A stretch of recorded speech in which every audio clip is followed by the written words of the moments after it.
இப்போ நம்மளுக்கு முதல் இடத்துல ஒரு டைலாக் வரும். It's a look like a desert you're fighting for this அப்படின்னு ஒன்று இருக்கும் இங்கிலீஷில்.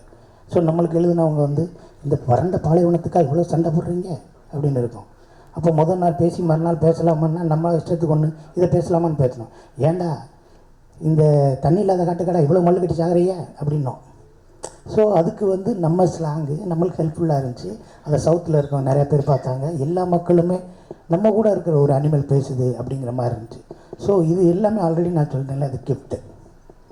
இது என்னை விட அழகாக இன்னும் இன்னும் ஒரு வித்தியாசமாக பேசக்கூடிய ஆட்கள்லாம் இருக்காங்க. ஸோ இதுக்கு எனக்கு ஃபிட்டானதுக்கு இந்த கேரக்டர் கொடுத்துருக்காங்க. நான் இந்த கேரக்டர் நான் விடாமல் வச்சுக்கிட்டா தான் எனக்கு நான் கற்றுக்கிட்ட சினிமாவில் அது எனக்குன்னு வேணும்ல. எனக்கு இந்த கேரக்டர் அவன் பேசுனா தான் நல்லாயிருக்கும் அப்படின்னு நான் ஒரு தடத்தை பதிக்காமல் போகக்கூடாது. இல்லைப்பா அந்த ஆள் வேறு மாதிரி பேசுவான்ப்பா அப்படி 4 பேர் பேசினா போதும்.